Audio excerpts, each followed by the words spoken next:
ਸ਼ਲੋਕ ਮਹਿਲਾ ਪਹਿਲਾ। ਦੋਏ ਦੀਵੇ 14 ਹਟ ਨਾਲੇ, ਜੇਤੇ ਜੀ ਤੇਤੇ ਵਣਜਾਰੇ। इस पावन श्लोक के अंदर साहिब श्री गुरु नानक पातशाह जी महाराज सानू समझा रहे हैं कि जगत के अंदर देह दीवी खोटे जां खरे काम हन।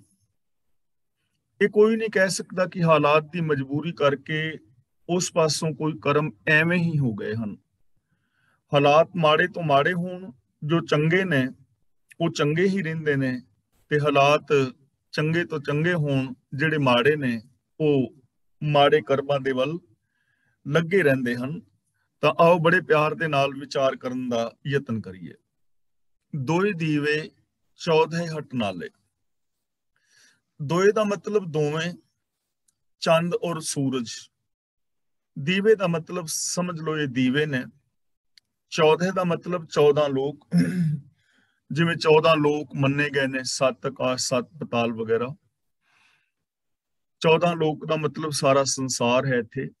हटनाले का मतलब बाजार, ऐसे बाजार जिहदे विच नाल नाल हट्टियां होण। हटनाले का मतलब बाजार। तो गुरु पातशाह जी सानू समझा रहे ने, जगत रूप शहर विच चंद और सूरज मानो ये दो लैंप जग रहे ने, दो दीवे ने, ते 14 लोक यानी सारा संसार मानो एक बाजार की तरह है।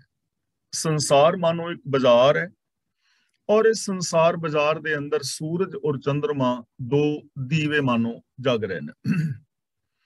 जेते जी तेते वणजारे।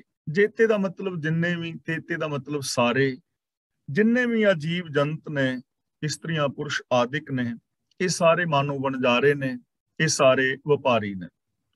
जिवें किसी शहर बाजार के अंदर लोग जाते ने, उतो खरीदो फरोख्त करते ने, इसी तरह इस संसार बाजार के अंदर सारे ही जीव जंत वणजारे ने, जीवन का व्यापार कर रहे ने, वणजार कर रहे हैं। खुले हट होआ व्यापार। जदों हट खुल गए व्यापार होने लग पिया। जदों दुकानां खुल जांदियां ने तां व्यापार शुरू हो जाता है। इसे तरह खुले हट का मतलब जदों ये जगत रचना हुई, जगत रचना शुरू हो गई, तां जीवां दा जिहड़ा जीवन का व्यापार सी वो भी शुरू हो गया। जो पहुंचे सो चलनहार। जो पहुंचे का मतलब जो भी इस बाजार में पहुंचा है। चलनहार का मतलब वो मुसाफिर की तरह है, उन्हें वापस चले जाना है। भाव कि जो भी आया है उसकी एक दिन मौत होएगी। इस संसार के उत्ते सदा थिर कोई भी नहीं है। जो व्यापारी इत्थे आउंदा है वो मुसाफिर हुंदा है, वो टुर जांदा है। भाव कि जो जमदा है ਉਹਦੀ अखीर शरीरक मौत हो जाती है। धर्म दलाल पाए निशान। धर्म राजा, इत्थे धर्म राजे का मतलब है धर्म का कानून, रब का कानून, यानी कुदरत का जो बजवा नियम है। धर्म का मतलब इत्थे कुदरत का बजवा नियम। पाए निशान का मतलब निशान पा दिंदा है। जो कुदरत का बजवा नियम है ये मानो एक दलाल है। इस सारियां दे उत्ते, सौदे दे उत्ते निशान लगाई जाता है कि किसका सौदा खरा है और किसका सौदा खोटा है। जिवें दलाल है ना, वो वेखदा है कि ये समान ठीक है ते ओनू खजाने विच पा लिया जांदा है। ते जिस समान ते निशान लगा हुए कि समान ठीक नहीं है, ओनू एक पासे कर दिता जाता है। तां जो कुदरत का बजवा नियम है वो निशान लगाई जा रहा है बंदे दे कर्मां दे उत्ते। चंगे और माड़े कर्म जिहड़े ने वो वाचे जा रहे ने, और उन्हां कर्मां अनुसार कोई बंदा चंगा और कोई बंदा माड़ा बन जाता। जिन्ने चंगे कर्म कीते ਉਹਦੇ ਉੱਤੇ ਚੰਗੇ ਦਾ ਨਿਸ਼ਾਨ ਲੱਗ ਗਿਆ, ਜਿਸਨੇ ਮਾੜੇ ਕਰਮ ਕੀਤੇ ਉਹਦੇ ਤੇ ਮਾੜੇ ਦਾ ਨਿਸ਼ਾਨ ਲੱਗ ਗਿਆ। ਗੁਰਬਾਣੀ ਵਿੱਚ ਹੋਰ ਜਗ੍ਹਾ ਬਚਨ ਨੇ, ਜੋ ਧਰਮ ਕਮਾਵੇ ਤਿਸ ਧਰਮ ਨਾਉ ਹੋਵੇ, ਪਾਪ ਕਮਾਣੇ ਪਾਪੀ ਜਾਣੇ। ਅਸੀਂ ਆਮ ਸਮਾਜ ਦੇ ਵਿੱਚ ਵੀ ਵੇਖਦੇ ਹਾਂ ਕਿ ਜਿਨ੍ਹਾਂ ਲੋਕਾਂ ਦੇ ਅੰਦਰ ਨਿਮਰਤਾ ਹੁੰਦੀ ਹੈ, ਪਿਆਰ ਭਰੇ ਬੋਲ ਹੁੰਦੇ ਨੇ, ਹੈਲਪਫੁਲ ਹੁੰਦੇ ਨੇ, ਤੇ ਲੋਕ ਉਹਨਾਂ ਵਾਸਤੇ ਕਹਿੰਦੇ ਨੇ ਕਿ ਫਲਾਂ ਬੰਦਾ ਬੜਾ ਨੇਕ ਹੈ, ਫਲਾਂ ਬੰਦਾ ਬੜਾ ਭਲਾ ਹੈ। ਤਾਂ ਨਿਸ਼ਾਨ ਲੱਗ ਗਿਆ ਨਾ। ਇਹ ਭਲੇ ਦਾ ਨਿਸ਼ਾਨ ਕਿਹਨੇ ਲਗਾਇਆ? ਜੋ ਕੁਦਰਤ ਦਾ ਬਜਵਾ ਨਿਯਮ ਹੈ ਉਹਦੇ ਅੰਦਰ ਉਹਨੇ ਚੰਗੇ ਕਰਮ ਕੀਤੇ, ਉਹਦਾ ਨਾਮ ਚੰਗਿਆਂ ਵਿੱਚ ਮਸ਼ਹੂਰ ਹੋ ਗਿਆ। ਇਸੇ ਤਰ੍ਹਾਂ ਦੁਨੀਆ ਦੇ ਅੰਦਰ ਕੁਝ ਲੋਕ ਐਸੇ ਨੇ ਜੋ ਮਾੜੇ ਕਰਮ ਕਰਦੇ ਨੇ ਤੇ ਸਮਾਜ ਦੇ ਅੰਦਰ ਉਹਨਾਂ ਦਾ ਨਾਮ ਵੀ ਮਾੜਾ ਹੀ ਮਸ਼ਹੂਰ ਹੋ ਜਾਂਦਾ ਹੈ। ਤਾਂ ਇਹ ਨਿਸ਼ਾਨ ਕਿਵੇਂ ਲੱਗ ਗਿਆ? ਜੋ ਕੁਦਰਤ ਦਾ ਬਜਵਾ ਨਿਯਮ ਹੈ, ਉਸ ਨਿਯਮ ਦੇ ਅੰਦਰ ਜਿਸ ਨੇ ਮਾੜੇ ਕਰਮ ਕੀਤੇ ਉਹਦਾ ਨਾਮ ਮਾੜਿਆਂ ਵਿੱਚ ਸ਼ਾਮਲ ਹੋ ਗਿਆ। ਤਾਂ ਗੁਰੂ ਪਾਤਸ਼ਾਹ ਜੀ ਕਹਿੰਦੇ ਨੇ ਜੋ ਕੁਦਰਤ ਦਾ ਬਜਵਾ ਨਿਯਮ ਹੈ ਉਹ ਸਾਰਿਆਂ ਦੇ ਕਰਮਾਂ ਦੇ ਉੱਤੇ ਨਿਸ਼ਾਨ ਲਗਾਈ ਜਾ ਰਿਹਾ ਹੈ। ਭਾਵ ਕੁਦਰਤ ਦੇ ਬਜਵੇਂ ਨਿਯਮ ਦੇ ਅੰਦਰ ਕੁਝ ਚੰਗੇ ਔਰ ਕੁਝ ਮਾੜੇ ਬਣਦੇ ਚਲੇ ਜਾਂਦੇ ਨੇ। ਨਾਨਕ ਨਾਮ ਲਾਹਾ ਪ੍ਰਵਾਨ। ਨਾਨਕ ਤੇ ਥੋੜਾ ਜਿਹਾ ਰੁਕ ਜਾਣਾ, ਨਾਨਕ ਨਾਮ ਇਕੱਠਾ ਨਹੀਂ ਪੜਨਾ। ਨਾਨਕ ਨਾਮ ਲਾਹਾ ਪ੍ਰਵਾਨ। ਪ੍ਰਵਾਨ ਦਾ ਮਤਲਬ ਮਨਜ਼ੂਰ, ਨਾਮ ਦਾ ਮਤਲਬ ਰੱਬੀ ਸਿਫਤ ਸਲਾਹ, ਰੱਬੀ ਹੁਕਮ ਵਿੱਚ ਤੁਰਨਾ। ਪ੍ਰਵਾਨ ਜੋ ਪ੍ਰਭੂ ਦੇ ਦਰ ਤੇ ਹੁੰਦਾ ਹੈ, ਨਫਾ ਕਬੂਲ ਹੁੰਦਾ ਹੈ, ਉਹ ਨਾਮ ਦਾ ਲਾਹਾ ਹੈ। ਯਾਨੀ ਰੱਬੀ ਸਿਫਤ ਸਲਾਹ ਦਾ ਜਿਨ੍ਹਾਂ ਨੇ ਲਾਹਾ ਖੱਟਿਆ ਹੈ, ਜੋ ਰੱਬੀ ਹੁਕਮ ਵਿੱਚ ਤੁਰੇ ਨੇ, ਜਿਨ੍ਹਾਂ ਨੇ ਪ੍ਰਭੂ ਦੀ ਸਿਫਤ ਸਲਾਹ ਕੀਤੀ ਹੈ, ਜੋ ਮਨ ਬਚਨ ਔਰ ਕਰਮ ਕਰਕੇ ਸੱਚ ਦੇ ਧਾਰਨੀ ਹੋਏ, ਗੁਨਾਹ ਦੇ ਧਾਰਨੀ ਹੋਏ, ਉਹਨਾਂ ਨੇ ਲਾਹਾ ਖੱਟਿਆ ਤੇ ਉਹ ਲੋਕ ਰੱਬੀ ਦਰ ਦੇ ਉੱਤੇ ਪ੍ਰਵਾਨ ਹੋ ਗਏ। ਪੰਜ ਪ੍ਰਵਾਨ ਪੰਜ ਪ੍ਰਧਾਨ ਪੰਚੇ ਪਾਵੇਂ, ਦਰਗਾਹ ਮਾਨ ਪੰਚੇ ਸੋਹੈ ਦਰ ਰਾਜਾਨ। ਉਹ ਲੋਕ ਪ੍ਰਵਾਨ ਹੋ ਜਾਂਦੇ ਨੇ ਜਿਨ੍ਹਾਂ ਨੇ ਨਾਮ ਦੀ ਖੱਟੀ ਖੱਟੀ, ਭਾਵ ਜਿਨ੍ਹਾਂ ਨੇ ਰੱਬੀ ਗੁਨਾਹ ਨੂੰ ਆਪਣੇ ਜੀਵਨ ਦਾ ਬੇਸ ਬਣਾਇਆ, ਜੋ ਰੱਬੀ ਰਜਾ ਦੇ ਅੰਦਰ ਤੁਰੇ, ਉਹ ਲੋਕ ਰੱਬੀ ਦਰਗਾਹ ਵਿੱਚ ਰੱਬੀ ਨਜ਼ਰ ਦੇ ਅੰਦਰ ਪ੍ਰਵਾਨ ਹੁੰਦੇ ਨੇ। ਭਾਵ ਉਹਨਾਂ ਦਾ ਜੀਵਨ ਸਫਲਾ ਹੁੰਦਾ ਹੈ, ਉਹਨਾਂ ਦਾ ਜੀਵਨ ਮੁਬਾਰਕ ਹੈ। ਘਰ ਆਏ ਵੱਜੀ ਵਾਧਾਈ। ਇੱਥੇ ਘਰ ਦਾ ਮਤਲਬ ਆਪਣੇ ਘਰ ਦੇ ਅੰਦਰ, ਹਿਰਦੇ ਦੇ ਅੰਦਰ ਆਏ, ਭਟਕਣਾ ਤੋਂ ਬਚ ਗਏ। ਕੁਝ ਲੋਕ ਨੇ ਜੋ ਭਟਕਣਾ ਦੇ ਵਿੱਚ ਪਏ ਹੋਏ ਨੇ, ਉਹ ਘਰ ਦੇ ਵਿੱਚ ਨਹੀਂ ਹਨ, ਉਹ ਟਿਕੇ ਹੋਏ ਨਹੀਂ ਹਨ, ਉਹਨਾਂ ਦਾ ਮਨ ਟਿਕਦਾ ਨਹੀਂ, ਦਸੀਂ ਪਾਸੀਂ ਦੌੜ ਰਿਹਾ ਹੈ। ਕਬਹੂ ਜੀੜਾ ਊਬ ਚੜਤ ਹੈ, ਕਬਹੂ ਜਾਏ ਪਿਆਲੇ। ਉਹਨਾਂ ਦਾ ਕੋਈ ਘਰ ਨਹੀਂ, ਕੋਈ ਟਿਕਾਣਾ ਨਹੀਂ। ਘਰ ਟਿਕਾਣੇ ਦਾ ਮਤਲਬ ਇੱਥੇ ਦੁਨੀਆ ਦਾ ਘਰ ਟਿਕਾਣੇ ਵਾਲੀ ਗੱਲ ਨਹੀਂ ਹੈ। ਘਰ ਟਿਕਾਣੇ ਦਾ ਮਤਲਬ ਕੋਈ ਉੱਚਾ ਗੋਲ, ਕੋਈ ਜ਼ਿੰਦਗੀ ਦਾ ਏਮ। ਜਿਵੇਂ ਸਾਡੇ ਜੀਵਨ ਦਾ ਗੋਲ ਹੈ ਕਿ ਅਸੀਂ ਸਚਿਆਰ ਬਣ ਕੇ ਜ਼ਿੰਦਗੀ ਜੀਣੀ, ਤਾਂ ਜਿਨ੍ਹਾਂ ਦਾ ਗੋਲ ਹੈ ਜਦੋਂ ਆਪਣੇ ਘਰ ਵਿੱਚ ਆ ਜਾਂਦੇ ਨੇ, ਆਪਣੇ ਉਸ ਗੋਲ ਨੂੰ, ਆਪਣੇ ਜੀਵਨ ਦੇ ਮਨੋਰਥ ਨੂੰ ਪ੍ਰਾਪਤ ਕਰ ਲੈਂਦੇ ਨੇ, ਤਾਂ ਉਹਨਾਂ ਨੂੰ ਖੁਸ਼ੀ ਹੁੰਦੀ ਨਾ। ਉਹਨਾਂ ਦੇ ਜੀਵਨ ਦੇ ਅੰਦਰ ਚੜ੍ਹਦੀ ਕਲਾ, ਜੋ ਆਪਣੇ ਗੋਲ ਦੇ ਉੱਤੇ ਟਿਕੇ ਹੋਏ ਨੇ, ਜੋ ਜੀਵਨ ਮਨੋਰਥ ਵੱਲ ਵੱਧ ਰਹੇ ਨੇ, ਜਿਨ੍ਹਾਂ ਦੇ ਜੀਵਨ ਦੇ ਅੰਦਰ ਵਿਕਾਰਾਂ ਵਾਲੇ ਪਾਸੇ ਭਟਕਣਾ ਨਹੀਂ ਹੈ। ਤਾਂ ਘਰ ਆਏ ਵੱਜੀ ਵਧਾਈ, ਇਹ ਲਾਹਾ ਲੈ ਕੇ ਜਿਨ੍ਹਾਂ ਨੇ ਰੱਬੀ ਗੁਣਾਂ ਨੂੰ ਵਿਹਾਜਿਆ, ਜੋ ਹੁਕਮ ਦੇ ਅੰਦਰ ਚੱਲੇ, ਉਹ ਆਪਣੇ ਹਿਰਦੇ ਘਰ ਦੇ ਅੰਦਰ ਟਿਕ ਗਏ। ਉਹਨਾਂ ਦੇ ਜੀਵਨ ਦੇ ਅੰਦਰ ਵਧਾਈ ਵੱਜੀ, ਭਾਵ ਕਿ ਚੜ੍ਹਦੀ ਕਲਾ ਬਣੀ, ਖੁਸ਼ੀ ਮਿਲੀ ਉਹਨਾਂ ਨੂੰ, ਉਹਨਾਂ ਨੂੰ ਮੁਬਾਰਕਾਂ ਮਿਲੀਆਂ, ਉਹਨਾਂ ਨੂੰ ਮੁਬਾਰਕਾਂ ਮਿਲੀਆਂ। ਉਹਨਾਂ ਦੇ ਜੀਵਨ ਅੰਦਰ ਚੜ੍ਹਦੀ ਕਲਾ ਬਣੀ, ਉਹਨਾਂ ਦੇ ਹਿਰਦੇ ਅੰਦਰ ਖੁਸ਼ੀ ਮਿਲੀ, ਉਹਨਾਂ ਦਾ ਜੀਵਨ ਮੁਬਾਰਕ ਹੋ ਗਿਆ। ਉਹ ਆਪਣੇ ਹਿਰਦੇ ਘਰ ਦੇ ਅੰਦਰ ਟਿਕ ਗਏ, ਭਾਵ ਕਿ ਉਹ ਸਦਾ ਸਦਾ ਵਾਸਤੇ ਸੱਚ ਦੇ ਅੰਦਰ ਸਮਾ ਗਏ। ਸੱਚ ਨਾਮ ਕੀ ਮਿਲੀ ਵਡਿਆਈ।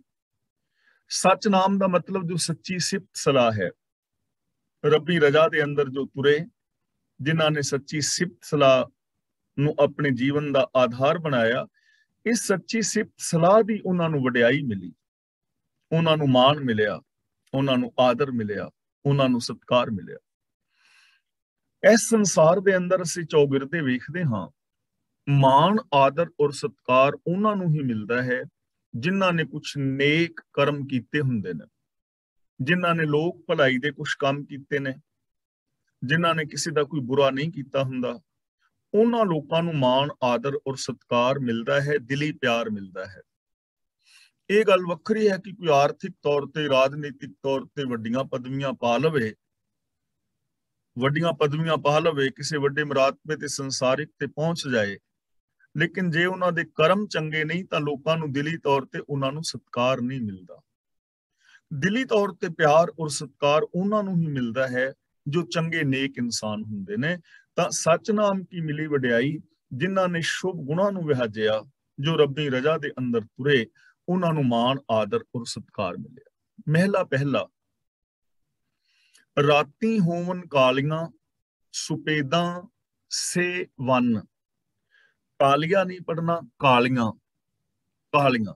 ਰਾਤੀ ਹੋਵਨ ਕਾਲੀਆਂ।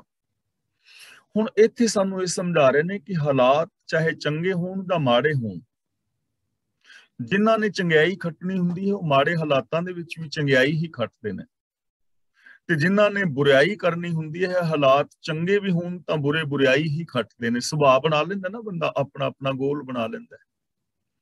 ਰਾਤੀ ਹੋਵਨ ਕਾਲੀਆਂ, ਰਾਤਾਂ ਕਾਲੀਆਂ ਹੁੰਦੀਆਂ ਨੇ, ਰਾਤ ਦਾ ਹਨੇਰਾ ਕਾਲਾ ਹੁੰਦਾ ਹੈ ਨਾ।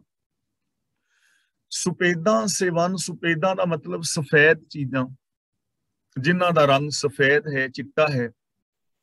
ਸੇ ਵਨ, ਵਨ ਦਾ ਮਤਲਬ ਰੰਗ, ਸੇ ਵਨ ਦਾ ਮਤਲਬ ਉਹੀ ਰੰਗ। ਰਾਤੀ ਹੋਵਨ ਕਾਲੀਆਂ, ਸੁਪੇਦਾਂ ਸੇ ਵਨ, ਰਾਤਾਂ ਕਾਲੀਆਂ ਹੁੰਦੀਆਂ ਨੇ, ਲੇਕਿਨ ਰਾਤਾਂ ਕਾਲੀਆਂ ਹੋਣ ਦੇ ਬਾਵਜੂਦ ਚਿੱਟੀਆਂ ਚੀਜ਼ਾਂ ਦੇ ਉਹੀ ਰੰਗ ਰਹਿੰਦੇ ਨੇ। ਉਹਨਾਂ ਦੇ ਉੱਤੇ ਰਾਤ ਦੀ ਕਾਲਖ ਦਾ ਕੋਈ ਅਸਰ ਨਹੀਂ ਹੁੰਦਾ ਕਿ ਰਾਤ ਦਾ ਹਨੇਰਾ ਕਾਲਾ ਹੈ ਤਾਂ ਚਿੱਟਾ ਕੱਪੜਾ ਵੀ ਕਾਲਾ ਹੋ ਜਾਏ, ਐਸਾ ਨਹੀਂ ਹੁੰਦਾ। ਰਾਤਾਂ ਕਾਲੀਆਂ ਹੁੰਦੀਆਂ ਨੇ, ਰਾਤ ਨੂੰ ਹਨੇਰਾ ਹੁੰਦਾ ਹੈ, ਪਰ ਰਾਤ ਦੇ ਹਨੇਰੇ ਵਿੱਚ ਵੀ ਰਾਤ ਦੇ ਹਨੇਰੇ ਦਾ ਚਿੱਟੀ ਚੀਜ਼ ਦੇ ਉੱਤੇ ਕੋਈ ਅਸਰ ਨਹੀਂ ਪੈਂਦਾ, ਚਿੱਟੀ ਚੀਜ਼ ਚਿੱਟੀਓ ਹੀ ਰਹਿੰਦੀ ਹੈ। ਤਾਂ ਇੱਥੇ ਇਹ ਚੀਜ਼ ਸਮਝਾਈ ਜਾ ਰਹੀ ਹੈ ਕਿ ਹਾਲਾਤ ਚਾਹੇ ਮਾੜੇ ਵੀ ਹੋਣ, ਜੋ ਚੰਗੇ ਲੋਕ ਨੇ ਉਹ ਹਮੇਸ਼ਾ ਚੰਗੇ ਹੀ ਰਹਿੰਦੇ ਨੇ, ਉਹਨਾਂ ਉੱਤੇ ਮਾੜੀਆਂ ਹਾਲਾਤਾਂ ਦਾ ਕੋਈ ਅਸਰ ਨਹੀਂ ਹੁੰਦਾ ਕਿ ਮਾੜੇ ਸਮੇਂ ਕਰਕੇ, ਮਾੜੀਆਂ ਹਾਲਾਤਾਂ ਕਰਕੇ ਜਾਂ ਲੋਕਾਂ ਦੀ ਮਾੜੀ ਬਿਰਤੀ ਕਰਕੇ ਉਹ ਲੋਕ ਚੰਗੇ ਵੀ ਮਾੜੇ ਹੋ ਜਾਣ, ਐਸਾ ਕਦੇ ਨਹੀਂ ਹੁੰਦਾ। ਗੁਰਦੇਵ ਪਾਤਸ਼ਾਹ ਨੇ ਸਾਨੂੰ ਬੜੇ ਥਾਂ ਤੇ ਸਮਝਾਇਆ ਹੈ, ਮਲਿਆਗਰ ਭੁਯੰਗਮ ਬੇਢਿਓ ਤਾਂ ਸ਼ੀਤਲਤਾ ਨਾ ਤਜੰਤ, ਕਬੀਰ ਸੰਤ ਨਾ ਛਾੜੈ ਸੰਤਈ, ਜੋ ਕੋਟਿਕ ਮਿਲੇ ਅਸੰਤ, ਮਲਿਆਗਰ ਭੁਯੰਗਮ ਬੇਢਿਓ ਤਾਂ ਸ਼ੀਤਲਤਾ ਨਾ ਤਜੰਤ। ਜੋ ਭਲੇ ਪੁਰਸ਼ ਨੇ ਉਹ ਆਪਣੇ ਭਲੇ ਸੁਭਾਅ ਨੂੰ ਛੱਡਦੇ ਨਹੀਂ, ਭਾਵੇਂ ਹਜ਼ਾਰਾਂ ਮਾੜੇ ਸੁਭਾਅ ਵਾਲੇ ਲੋਕ ਮਿਲ ਜਾਣ।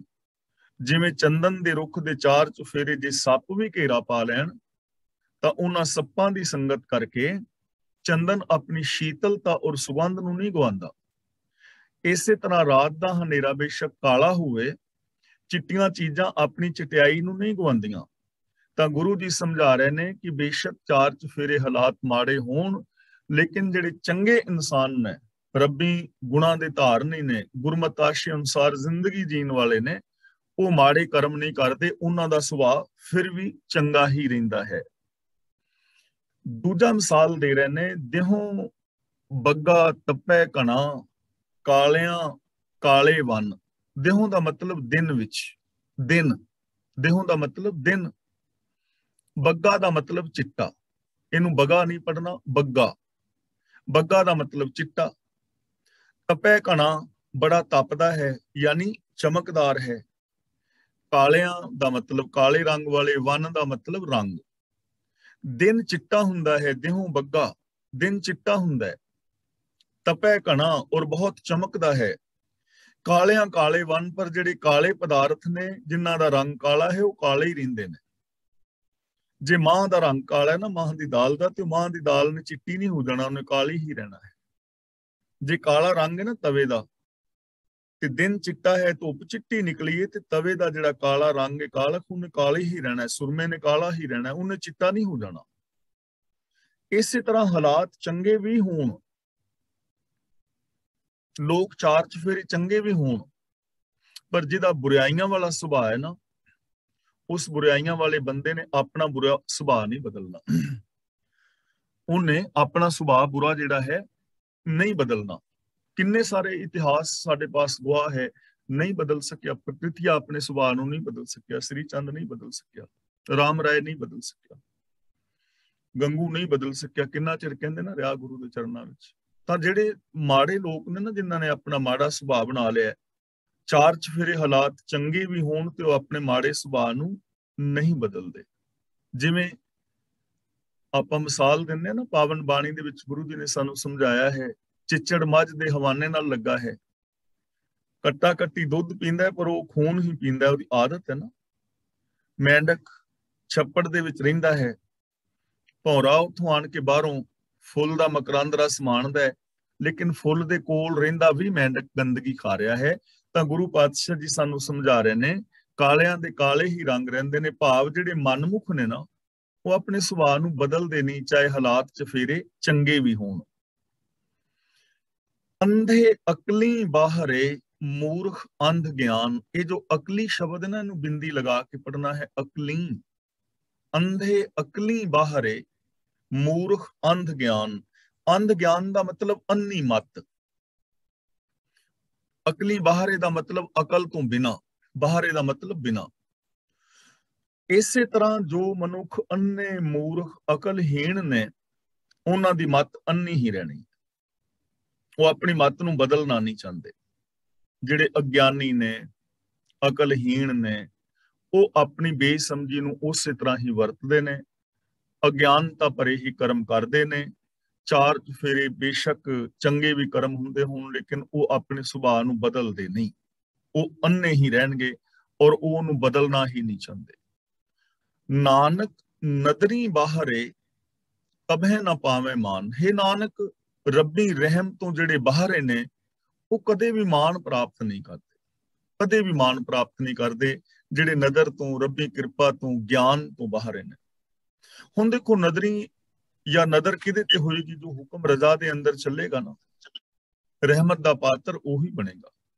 ਤਾਂ ਗੁਰੂ ਪਾਤਸ਼ਾਹ ਜੀ ਇੱਥੇ ਸਮਝਾ ਰਹੇ ਨੇ, ਰੱਬੀ ਰਜ਼ਾ ਵਿੱਚ ਤੁਰਨ ਤੋਂ ਬਿਨਾ ਕਦੇ ਵੀ ਕਿਸੇ ਬੰਦੇ ਨੂੰ ਮਾਣ ਔਰ ਆਦਰ ਨਹੀਂ ਮਿਲਦਾ। ਮਾਣ ਔਰ ਆਦਰ ਉਸੇ ਇਨਸਾਨ ਨੂੰ ਮਿਲਦਾ ਹੈ ਜੋ ਰੱਬੀ ਰਜ਼ਾ ਭਾਣੇ ਜਾਂ ਹੁਕਮ ਦੇ ਅੰਦਰ ਤੁਰਦਾ ਹੈ, ਜੋ ਗੁਰੂ ਗਿਆਨ ਮੁਤਾਬਕ ਆਪਣੇ ਜੀਵਨ ਨੂੰ ਬਣਾਉਂਦਾ ਹੈ। ਤਾਂ ਸਾਨੂੰ ਇੱਥੇ ਸਮਝਾਇਆ ਜਾ ਰਿਹਾ ਹੈ ਕਿ ਜੇ ਕੋਈ ਇਨਸਾਨ ਆਦਰ, ਮਾਣ ਔਰ ਸਤਿਕਾਰ ਚਾਹੁੰਦਾ ਹੈ ਤਾਂ ਉਹਨੂੰ ਗੁਰੂ ਦੇ ਗਿਆਨ ਰਾਹੀਂ ਜੀਵਨ ਜੀਣਾ ਚਾਹੀਦਾ ਹੈ, ਰੱਬੀ ਰਜ਼ਾ ਨੂੰ ਸਮਝਣਾ ਚਾਹੀਦਾ ਹੈ। ਮਾਣ, ਆਦਰ ਔਰ ਸਤਿਕਾਰ, ਖੁਸ਼ੀਆਂ, ਖੇੜੇ, ਪ੍ਰਸੰਨਤਾ ਤਾਂ ਹੀ ਮਿਲ ਸਕਦੀ ਹੈ। ਪੌੜੀ। ਕਾਇਆ ਕੋਟ ਰਚਾਇਆ ਹਰ ਸੱਚੈ ਆਪੇ। ਇੱਥੇ ਕੋਟ ਦਾ ਮਤਲਬ ਹੈ ਕਿਲਾ। ਜੇ ਕੋਟ ਦੇ ਟੈਂਕੇ ਥੱਲੇ ਹੁਣ ਔਂਕੜ ਹੈ ਨਾ, ਤਾਂ ਇਹਦਾ ਅਰਥ ਹੋਏਗਾ ਇੱਕ ਕਿਲਾ। ਜਦੋਂ ਕੋਟ ਦੇ ਟੈਂਕੇ ਥੱਲੇ ਔਂਕੜ ਹੋਵੇ, ਉਹਦਾ ਮੀਨਿੰਗ ਹੁੰਦਾ ਹੈ ਕਿਲਾ। ਜੇ ਕੋਟ ਤੇ ਟੈਂਕੇ ਦਾ ਔਂਕੜ ਹਟਾ ਦਿੱਤਾ ਜਾਏ ਤਾਂ ਇਹਦਾ ਅਰਥ ਬਣ ਜਾਏਗਾ ਬਹੁਤੇ ਕਿਲੇ, ਪਲੂਰਲ ਸ਼ਬਦ ਬਣ ਜਾਏਗਾ। ਤੇ ਜਦੋਂ ਕੋਟ ਦੇ ਟੈਂਕੇ ਨਾਲ ਸਿਹਾਰੀ ਲੱਗੀ ਹੋਏ ਨਾ, ਉਦੋਂ ਇਹਦਾ ਮਤਲਬ ਬਣ ਜਾਂਦਾ ਹੈ ਕਰੋੜ। ਕਰੋੜ ਜਾਂ ਕਰੋੜਾਂ। ਇੱਥੇ ਕੋਟ ਦਾ ਮਤਲਬ ਹੈ ਕਿਲਾ, ਆਪੇ ਦਾ ਮਤਲਬ ਆਪ ਹੀ।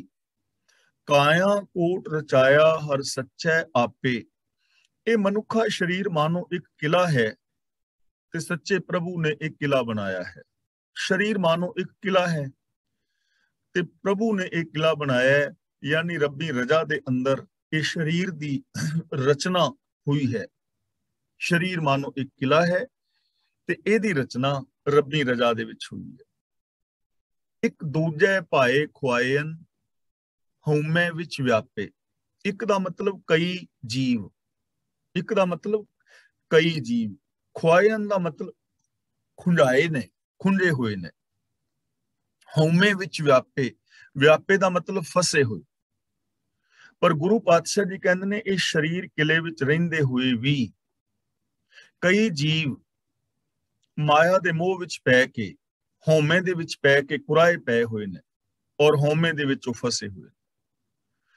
ਇੱਕ ਦੂਜੇ ਭਾਏ ਖੁਆਇਨ, ਦੂਜੇ ਭਾਏ ਦਾ ਮਤਲਬ ਦ્વੈਤ ਭਾਵ, ਇੱਕ ਰੱਬ ਨੂੰ ਛੱਡ ਕੇ ਕਿਸੇ ਹੋਰ ਦਾ ਪਿਆਰ, ਮਾਇਆ ਦਾ ਮੋਹ, ਵਿਕਾਰਾਂ ਦਾ ਪਿਆਰ। ਰੱਬੀ ਗੁਣਾਂ ਨੂੰ ਛੱਡ ਕੇ ਵਿਕਾਰਾਂ ਦਾ ਪਿਆਰ, ਮਾਇਆ ਦਾ ਪਿਆਰ, ਮਾਇਆ ਦਾ ਮੋਹ, ਮਾਇਆ ਦੀ ਪਕੜ। ਮਾਇਆ ਦੀ ਪਕੜ ਦੇ ਕਾਰਨ ਹਉਮੈ ਵਿੱਚ ਵਿਆਪੇ ਦਾ ਮਤਲਬ ਫਸੇ ਹੋਏ ਨੇ, ਹਉਮੈ ਔਰ ਹੰਕਾਰ ਦੇ ਅੰਦਰ ਫਸੇ ਹੋਏ ਨੇ। ਕਿੱਡਾ ਸੋਹਣਾ ਕਿਲਾ ਬਣਾਇਆ ਹੈ। ਕਿਲਾ ਸ਼ਬਦ ਤਾਂ ਵਰਤ ਰਹੇ ਨੇ ਕਿ ਕਿਲੇ ਦੇ ਉੱਤੇ ਬਾਹਰੋਂ ਫੌਜਾਂ ਦਾ ਹਮਲਾ ਕਰਨਾ ਔਖਾ ਹੁੰਦਾ ਨਾ, ਕਿਲੇ ਨੂੰ ਤੋੜ ਕੇ ਫਿਰ ਅੰਦਰ ਕਿਸੇ ਨੂੰ ਜਾ ਕੇ ਫੜਨਾ। ਤਾਂ ਬੜੀ ਸੁਰੱਖਿਅਤ ਸਥਾਨ ਹੈ, ਲੇਕਿਨ ਸਰੀਰ ਕਿਲੇ ਦੇ ਅੰਦਰ ਹੁੰਦਾ ਹੋਇਆ ਵੀ ਬੰਦਾ ਮੋਹ ਦੇ ਕਾਰਨ ਸੱਚ ਨੂੰ ਛੱਡ ਕੇ ਹਉਮੈ ਦੇ ਵਿੱਚ ਵਿਆਪਿਆ ਹੋਇਆ ਹੈ ਔਰ ਵਿਕਾਰਾਂ ਦੇ ਵਿੱਚ ਲੱਗਾ ਹੋਇਆ ਹੈ, ਜੀਵਨ ਦੇ ਅਸਲ ਰਾਹ ਤੋਂ ਖੁੰਝਿਆ ਹੋਇਆ ਹੈ। ਖੁਆਇਨ ਦਾ ਮਤਲਬ ਖੁਆਰ ਕੀਤਾ ਹੋਇਆ ਹੈ, ਖੁੰਝਿਆ ਹੋਇਆ ਹੈ।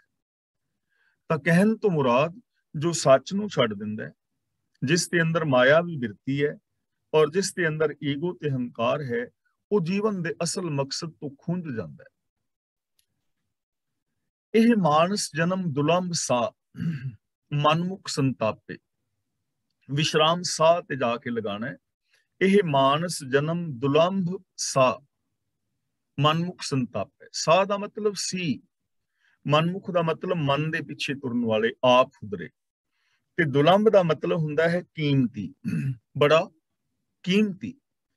ਇਹ ਮਾਨਸ ਜਨਮ ਜਿਹੜਾ ਹੈ, ਸਰੀਰ ਹੈ ਜਾਂ ਮਨੁੱਖਾ ਜ਼ਿੰਦਗੀ ਹੈ, ਇਹ ਅਲੱਭ ਵਸਤੂ ਸੀ, ਕੀਮਤੀ ਹੈ, ਦੁਰਲੱਭ ਮਿਲਣ ਵਾਲੀ ਚੀਜ਼, ਮਤਲਬ ਕੀਮਤੀ ਚੀਜ਼ ਹੈ। ਪਰ ਮਨ ਦੇ ਪਿੱਛੇ ਤੁਰਨ ਕਰਕੇ ਲੋਕ ਦੁਖੀ ਹੋ ਰਹੇ ਨੇ। ਇਹ ਜ਼ਿੰਦਗੀ ਬੜੀ ਕੀਮਤੀ ਹੈ, ਲੇਕਿਨ ਮਨਮੁਖਤਾ ਦੇ ਕਾਰਨ, ਆਪ ਖੁਦਰੇਪਨ ਦੇ ਕਾਰਨ ਲੋਕ ਸੰਤਾਪ ਹੰਡਾ ਰਹੇ ਨੇ, ਦੁੱਖ ਹੰਡਾ ਰਹੇ ਨੇ। ਕਿਵੇਂ ਹੈ ਕੀਮਤੀ? ਇਹ ਵਿਚਾਰਾ ਆਪਾਂ ਬਹੁਤ ਵਾਰ ਕਰ ਚੁੱਕੇ ਹਾਂ ਕਿ ਦੇਖੋ, ਸੱਚਾਈ ਹੈ, ਦਇਆ ਹੈ, ਪਿਆਰ ਹੈ, ਮੁਹੱਬਤ ਹੈ, ਨਿਰਭੈਤਾ ਹੈ, ਨਿਰਵੈਰਤਾ ਹੈ, ਇਹ ਕਿੰਨੇ ਕੀਮਤੀ ਗੁਣ ਨੇ, ਔਰ ਇਹ ਸਾਰੇ ਕੀਮਤੀ ਗੁਣ ਹਰ ਇਨਸਾਨ ਦੇ ਅੰਦਰ ਮੌਜੂਦ ਨੇ। ਇਹਨਾਂ ਕੀਮਤੀ ਗੁਣਾਂ ਨੂੰ ਕਿਸੇ ਵੀ ਟਾਈਮ, ਕਿਸੇ ਵੀ ਥਾਂ ਤੇ ਬੰਦਾ ਯੂਜ਼ ਕਰ ਸਕਦਾ ਹੈ। ਸਿਰਫ ਯੂਜ਼ ਕਰਨੇ ਨੇ, ਹਰ ਥਾਂ ਤੇ ਮੌਜੂਦ ਨੇ, ਹਰ ਬੰਦੇ ਦੇ ਅੰਦਰ ਇਹ ਮੌਜੂਦ ਨੇ। ਲੇਕਿਨ ਐਸੇ ਗੁਣ ਹੁੰਦਿਆਂ, ਐਸੀ ਸੰਭਾਵਨਾ ਹੁੰਦਿਆਂ ਹੋਇਆਂ ਵੀ ਲੋਕ ਸੰਤਾਪ ਹੰਡਾ ਰਹੇ ਨੇ। ਈਰਖਾ, ਦਵੇਸ਼, ਵੈਰ, ਵਿਰੋਧ ਔਰ ਮੇਰ ਤੇਰ ਦੇ ਵਿਤਕਰਿਆਂ ਕਰਕੇ ਸੰਤਾਪ ਹੰਡਾ ਰਹੇ ਨੇ। ਜੀਵਨ ਬੜਾ ਕੀਮਤੀ ਹੈ, ਪਰ ਇਹਨੂੰ ਸਸਤੇ ਭਾਅ ਮਿੱਟੀ ਘੱਟੇ ਵਿੱਚ ਰੋਲ ਰਹੇ ਨੇ। ਇਸੇ ਨੂੰ ਕਬੀਰ ਜੀ ਕਹਿੰਦੇ ਨੇ, ਹੀਰੇ ਜੈਸਾ ਜਨਮ ਹੈ ਕੌਡੀ ਬਦਲੇ ਜਾਏ। ਹੀਰੇ ਵਰਗਾ ਕੀਮਤੀ ਜਨਮ ਕਿ ਅਸੀਂ ਸੱਚਾਈ ਔਰ ਪਿਆਰ ਨੂੰ ਅਪਣਾ ਸਕਦੇ ਹਾਂ, ਲੇਕਿਨ ਅਸੀਂ ਝੂਠ ਔਰ ਈਰਖਾ ਦੇ ਅੰਦਰ, ਹੰਕਾਰ ਦੇ ਅੰਦਰ ਇਸ ਜ਼ਿੰਦਗੀ ਨੂੰ ਤਬਾਹ ਕਰ ਰਹੇ ਹਾਂ, ਦੁਖੀ ਹੋ ਰਹੇ ਹਾਂ।